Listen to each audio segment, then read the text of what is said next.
Workers, comrades, I ask you to look at your lives not as they appear, but as they have been shaped, engineered by a system that thrives on your obedience. You have been taught to believe that your dreams are your own, that your ambition is personal, that your struggle is individual. But understand this truth. Your dreams have long been colonized by capital. The ideals you chase, the goals you imagine, the very definition of success that governs your days, none of it was born from your spirit. It was manufactured to keep you docile. From the moment you open your eyes each morning, you are thrown into a world structured by the invisible architecture of exploitation. You labor to survive, yet you produce more wealth in an hour than the richest of your society produces in a lifetime. But who owns the fruits of your effort? Not you, not those who toil beside you. It is claimed by those who have placed themselves above labor, those who live as parasites on the collective productivity of workers. This is not chaos. It is not coincidence. It is design. The modern worker is promised advancement, yet kept in permanent insecurity. You are told to dream of climbing the ladder, while the rungs are deliberately spaced so far apart that most will never reach the next step. You are encouraged to imagine freedom, but handed only the freedom to choose between one master or another. Your labor is exalted as noble, but only so long as it obediently feeds the machine that extracts life from your body and transforms it into profit for another. And because the system cannot rely on force alone, it infiltrates your mind. It shapes your desires before you even understand what it means to desire. You are shown images of luxury, comfort, power, never to be achieved by the many, but dangled before you as a reward for submission.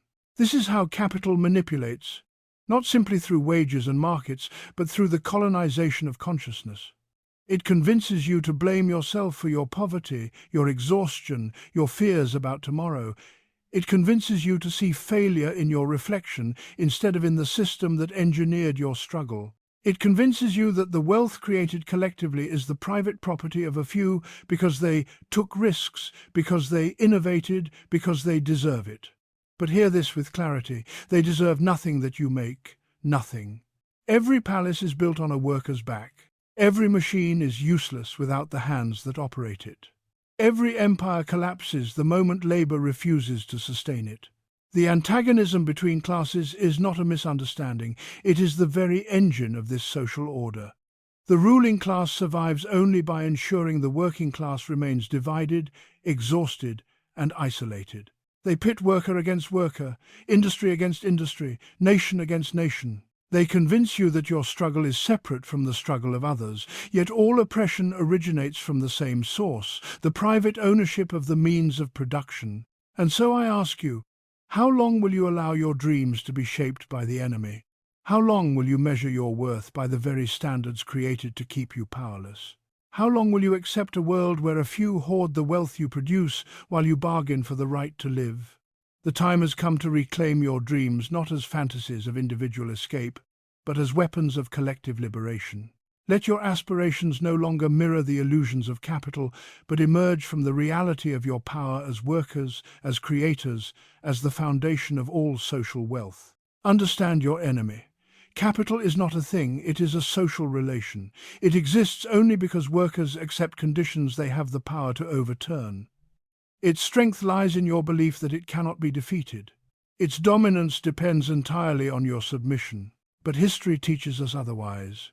When workers awaken to their shared condition, when they recognize the chains that bind them are identical, when they unite not in desperation but in purpose, every structure of exploitation trembles. Every ruling class throughout history has lived in terror of this moment. The moment the workers discover that their power lies not in competing for survival, but in organizing for transformation. Your liberation will not come from reform, nor from kindness offered by the powerful, nor from appeals to those who thrive on your exploitation. Liberation is born only when the oppressed cast off the illusions imposed upon them and seize control of the conditions of their existence. Rise, then not as individuals chasing dreams that were never yours, but as a class asserting its rightful place in history. Rise as the force that produces all wealth and demands the world it creates. Rise to dismantle the machinery of exploitation and build a society where human flourishing is not a privilege but a birthright. The future belongs to those who refuse to dream the dreams of their masters. It belongs to those who awaken, organize, and reclaim the world their labor sustains. Know your enemy, know your power, and rise. Capital shapes your dreams to maintain control by embedding its values into every corner of your imagination before you even understand that imagination can be a battlefield. From childhood, you are surrounded by symbols, expectations, and narratives that teach you to equate worth with accumulation, freedom with consumption, and success with rising above the very class into which you were born. The system understands that the most efficient form of domination is not physical force, but ideological influence, because a worker who believes their dreams are self-created will defend the very chains that bind them. You are encouraged to dream of wealth, prestige, and individual advancement, not because these goals are inherently meaningful, but because they align with the requirements of capital. A worker who dreams of personal escape will never question the structure itself. They will only question their own ability to climb within it. This manipulation operates through institutions that appear neutral but serve the interests of the ruling class. Schools teach you to be obedient, punctual, and competitive, not cooperative or critical. Media teaches you to admire the luxurious life of the elite while ignoring the exploitation that sustains that luxury. Advertising constantly whispers that your happiness depends on buying things that others produce but you cannot afford. These forces do not merely influence your behavior. They craft the internal voice that tells you what to desire, what to fear, and what to accept. When you dream of becoming a boss, an executive, or a wealthy entrepreneur, you are not dreaming your own dream, but repeating an illusion planted in you to keep you striving for a reward that the system rarely allows any worker to reach. This shaping of dreams serves a crucial function. It prevents the worker from imagining a world beyond capitalism. When your dreams depend on the continuation of the system, you become invested in preserving it, even at your own expense. You are told that success is individual, that failure is personal, that poverty is a reflection of your choices rather than the outcome of a structure designed to extract your labor while giving as little as possible in return. You internalize these messages until they feel natural, until you believe that your only path to dignity is through the very institutions that degrade you daily. Capital shapes not just your waking hours but your aspirations, ensuring that even when you dream in the language of your oppressors. The manipulation becomes most evident when you examine the contradiction between the life you desire and the conditions under which you live. Workers are encouraged to dream of security, yet they are kept in perpetual instability. They are urged to imagine freedom, yet bound by debt, rising living costs, and relentless work schedules. They are told to believe in meritocracy, yet the children of the ruling class inherit positions of power without effort. You are led to believe that the ladder of success remains accessible, but the ladder is intentionally narrow, intentionally slippery, and intentionally reserved for the few who are chosen to symbolize the illusion of mobility. These chosen examples are used to reinforce the lie that anyone can succeed, while the overwhelming majority remain trapped in conditions they did not choose. The system requires you to believe in dreams that serve profit, not human flourishing. You are encouraged to dream of wealth, not justice, of personal victory, not collective liberation, of rising above others, not rising with them. Your dreams become tools used against you, redirecting your energy from solidarity toward competition. As long as workers compete for individual advancement, they cannot unite to challenge the structure itself. The ruling class has no greater ally than the dreams that keep workers chasing illusions instead of fighting for structural change. And yet, the deepest harm of this manipulation is not simply economic, but psychological. When your dreams are shaped by capital, your sense of self becomes confined within narrow, artificial limits. You are conditioned to believe that anything beyond the capitalist framework is unrealistic, utopian, or impossible. Imagination itself becomes colonized, restricted from envisioning forms of life, labor, and community that do not revolve around profit. This is how control is maintained not only over what you do, but over what you believe is even worth doing. Capital survives because it occupies the space where your dreams should be, leaving you with desires that bind you rather than liberate you. Workers create all wealth yet own nothing because the structure of capitalist production is built upon an inversion so profound that it makes the creators of society appear powerless and the idle appear indispensable. Every building, every machine, every technological advancement, every piece of food on a table, every service that sustains daily life, all of it is born from labor. From the hands that dig the earth to the minds that solve complex problems, from the workers who stand in factories for exhausting hours to those who keep the electricity running, every aspect of the material world is shaped by human effort. Yet the very people whose labor makes society possible are denied ownership of what they produce. They are granted only wages that barely reflect a fraction of the value they create, and this theft is presented as economic normalcy rather than exploitation. This arrangement is not natural, it is legalized robbery. The worker enters the workplace with only their capacity to labor, while the capitalist enters with control over the means of production. The capitalist owns the tools, the land, the machines, the factories, the offices, the distribution networks. The worker owns only time and strength. When they exchange labor for wages, they do not receive the full product of their effort. Instead, they receive only enough to survive and return the next day. The rest of the value they create becomes surplus, which is seized by the capitalist as profit. This is the essence of exploitation. Workers create value beyond what they are paid, and that excess becomes the wealth of the ruling class. If workers truly received the full value of what they produced, the capitalist would cease to exist. Profit would vanish, the ruling class would collapse, and the system would unravel. That is why this structural theft is necessary for capitalism to survive. It is why wages never rise in proportion to productivity. It is why poverty persists despite technological advancement. It is why inequality deepens even as society becomes wealthier. The wealth workers generate daily is siphoned into the hands of those who contribute none of the labor required to create it. A CEO can earn millions while never touching the product the worker makes, and yet society accepts this absurdity as justified because the system has conditioned people to view ownership as equivalent to contribution. The lie becomes even more visible when one examines who truly keeps society functioning. If the rich disappeared tomorrow, the world would proceed without disruption. But if workers cease to labor the farmers, the transporters, the nurses, the builders, the miners, the teachers, the cleaners, the technicians, society would collapse instantly. This simple truth exposes the entire illusion of capitalist importance. Power is not held by those who own, it is held by those who create. But the worker has been taught to believe the opposite, that they depend on the capitalist for survival. In reality, the capitalist depends entirely on the worker, for without labor, capital is nothing but idle property. Yet workers own nothing of what they produce because ownership has been monopolized by a minority whose position is protected by law, tradition, and coercion. The products of labor are taken, sold, and accumulated as private property. Workers produce cars they cannot afford to drive, houses they will never live in, food they cannot buy, technology they cannot access, and wealth they will never control. This contradiction reveals the true nature of exploitation. Workers are made to labor not for their own well-being, but for the enrichment of those who exploit them. The very hands that craft the world remain empty, while those who contribute nothing live in abundance. The ruling class maintains this structure by obscuring the origin of wealth.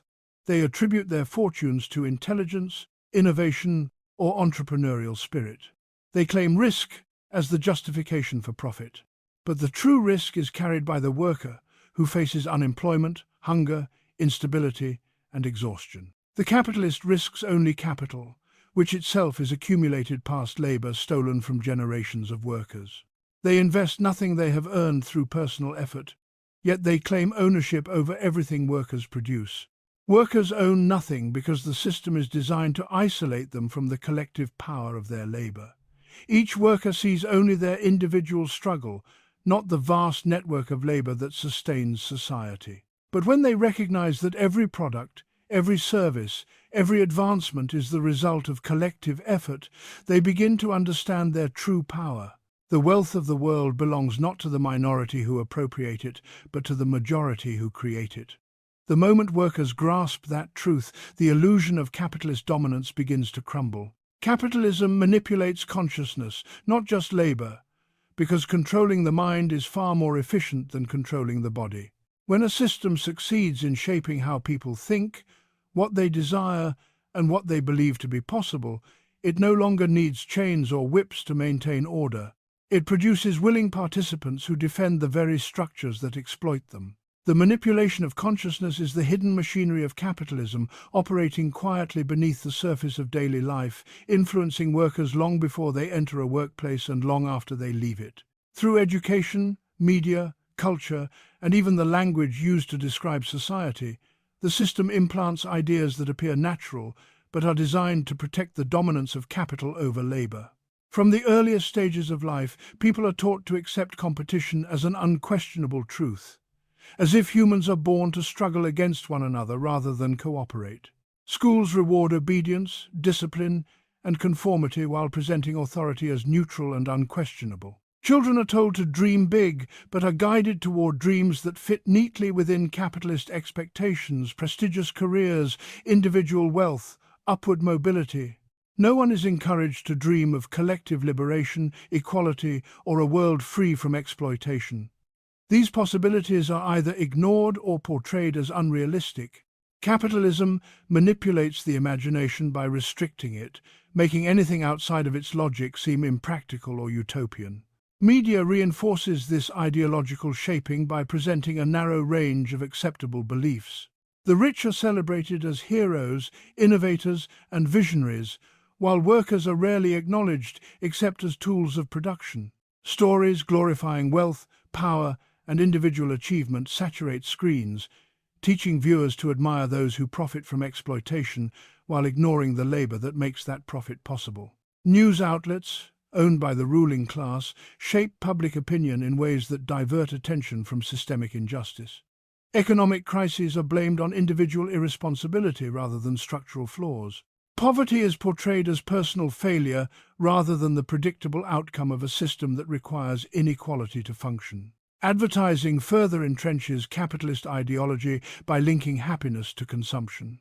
It teaches workers that fulfillment comes not from community, creativity, or self-determination, but from the ability to purchase commodities. Desire becomes a tool of control. The worker begins to evaluate life through the accumulation of objects instead of the enrichment of human relationships. Even dissatisfaction becomes profitable, as advertising thrives on creating insecurities that can be exploited through products.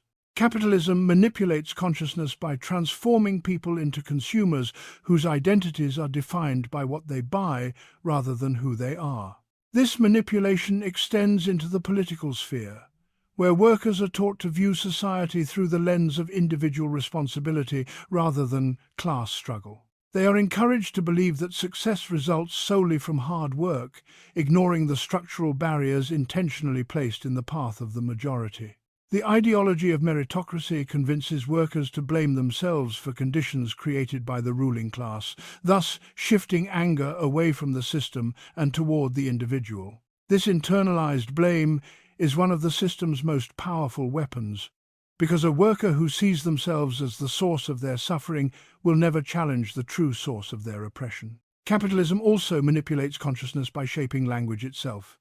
Words like job creator, opportunity, freedom, and choice are used to disguise exploitation as benevolence. Workers are told they have the freedom to sell their labor, as if choosing between starvation and exploitation constitutes real freedom. The term economy is used to represent the interests of capital, not the well-being of workers. By controlling language, the system controls how people interpret reality. If exploitation is never named, it becomes invisible. If injustice is described as natural, it becomes unquestioned. Perhaps the deepest level of manipulation lies in how capitalism shapes instincts and desires. Workers begin to internalize competition, seeking superiority over one another rather than solidarity. They are encouraged to envy the wealthy instead of recognizing them as beneficiaries of systemic theft. They strive to rise above their class rather than challenge the existence of classes altogether. When workers adopt the values of the ruling class, the system no longer needs to impose control. It has succeeded in making people police themselves. Capitalism's greatest victory is not in extracting labor, but in convincing workers that this extraction is normal, inevitable, and even desirable. When consciousness is shaped to accept exploitation as a fact of life, resistance appears irrational.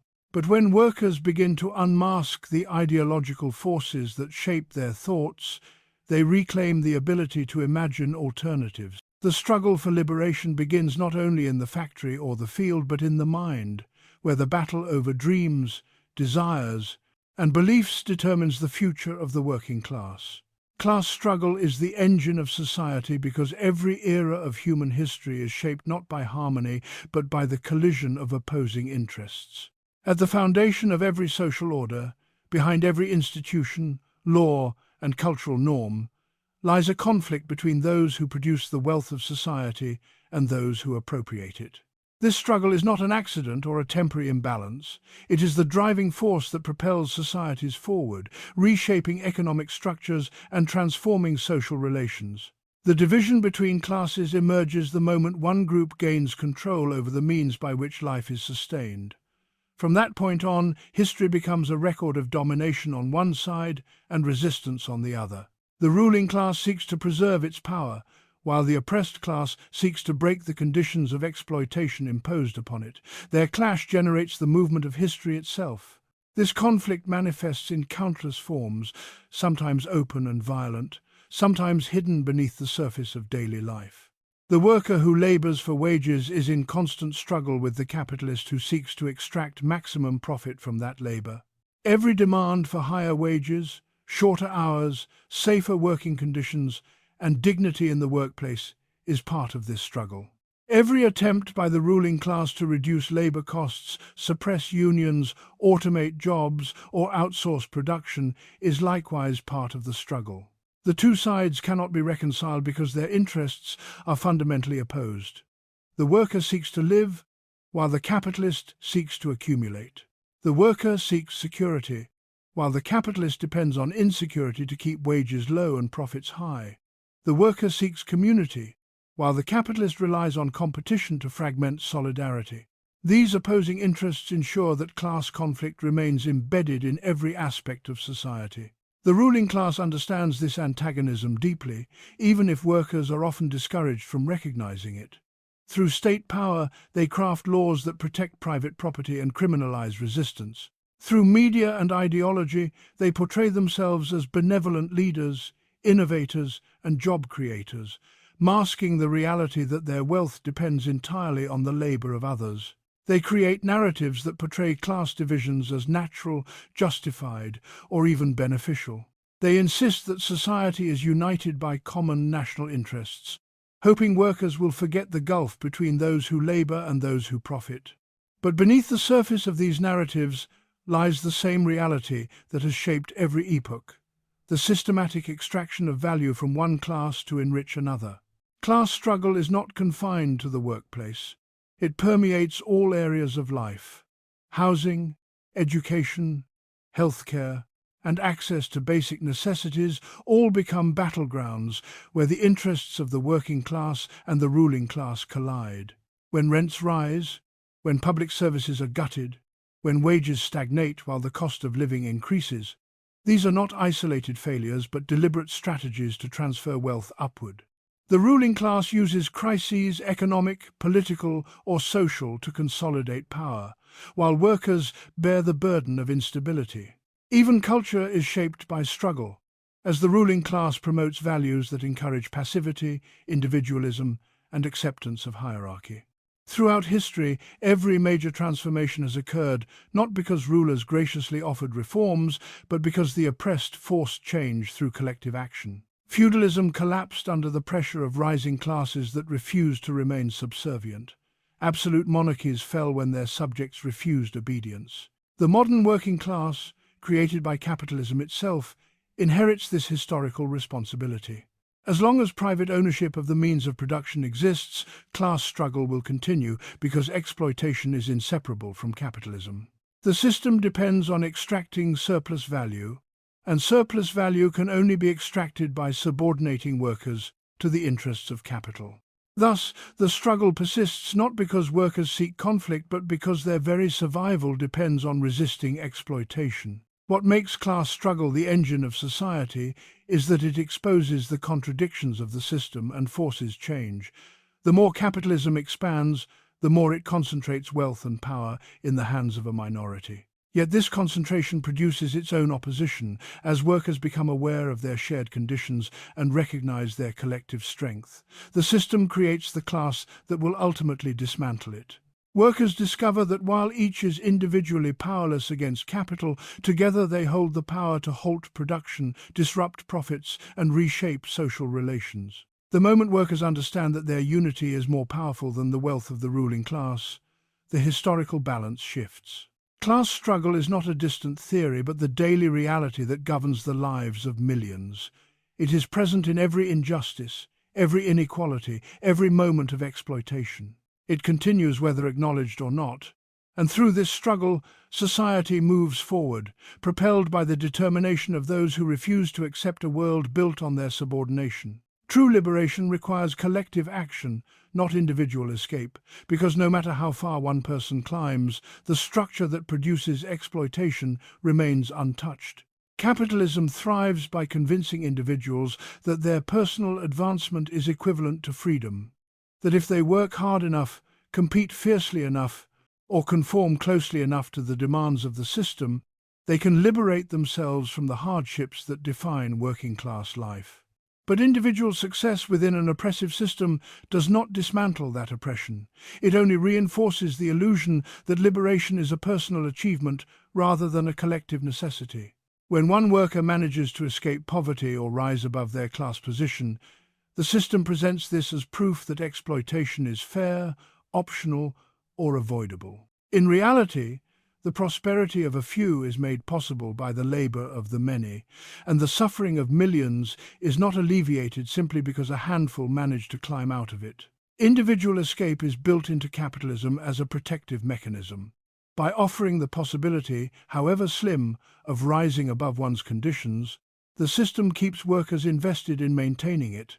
Those who dream of personal victory become less likely to challenge the foundations of exploitation, believing instead that their fate lies in personal improvement rather than collective struggle. This is why the ruling class glorifies individual success stories, elevating them as symbols of hope while obscuring the structural barriers that prevent the majority from achieving similar outcomes. A worker who believes they can escape through personal effort alone becomes an ally of the system, even as the system drains their labor and limits their possibilities. True liberation, however, cannot be achieved on an individual basis because oppression is not an individual condition. It is a collective reality produced by economic structures that affect entire classes of people. One worker may secure a higher income, but millions remain trapped in low-wage labor. One person may start a business, but countless others remain subject to the power of capital. One may gain privilege or status, but the system of exploitation persists, shaping the lives of the vast majority. Liberation requires changing the conditions under which all workers live, not simply enabling a few to escape those conditions. As long as the masses remain oppressed, no individual ascent can be considered true freedom. Collective action emerges from the recognition that workers share common conditions, common struggles, and common interests. When workers unite, they challenge not just their own suffering but the structural forces that reproduce suffering on a mass scale. Solidarity transforms individual weakness into collective strength. A single worker can be fired, replaced, or silenced. A united workforce can halt production, disrupt profits, and force meaningful change. This power is precisely what the ruling class fears, which is why they invest so heavily in dividing workers along lines of race, nationality, gender, religion, or job title. They understand that workers united pose a threat to the entire system. Workers separated can be controlled. Collective action is not only a means of resistance but the foundation of any society that aims to be truly free. A liberated world cannot be built on the achievements of a few, but must reflect the needs and aspirations of the many. It requires democratic control over the means of production, where workers decide how wealth is created and distributed. It requires social cooperation rather than competition, shared responsibility rather than individual struggle, and a recognition that human freedom is inseparable from the freedom of others. In such a world, liberation is not a prize to be won individually, but a condition created collectively through shared struggle and shared power. Individual escape, no matter how celebrated, always leaves the system intact. It offers comfort to a few while maintaining exploitation for the majority. It transforms workers into competitors rather than allies, undermining the solidarity necessary for structural transformation. Collective action, by contrast, challenges the roots of inequality and opens the possibility for a society in which no one must escape because no one is oppressed. It replaces the logic of personal advancement with the logic of collective liberation, recognizing that the freedom of each depends on the freedom of all. True liberation requires workers to understand that their power does not lie in personal success, but in their collective capacity to reshape society. When they stand together, they become more than exploited individuals. They become a historical force capable of breaking the chains that bind them and building a world where liberation is not an exception reserved for the few, but a right shared by all. The truth running through every part of this speech is that the suffering of workers is not the result of fate, personal failure, or isolated misfortune. It is the deliberate product of a system designed to exploit their labor, shape their desires, divide their ranks, and keep them struggling for survival, while a minority thrives on their effort. Capital manipulates dreams to keep workers obedient, extracts wealth while giving them nothing of what they create, infiltrates consciousness to ensure obedience, and builds society upon conflict that only serves the ruling class. Yet within this same reality lies the power that can overturn it. When workers recognize that their struggles are shared, that their exploitation is systematic, and that their liberation depends not on individual escape but collective action, the foundations of the system begin to tremble. The path to freedom lies not in accepting the world as it is, but in uniting to transform it, reclaiming the wealth they produce, dismantling the illusions that bind them, and forging a society built on justice, equality, and the collective power of those who labor.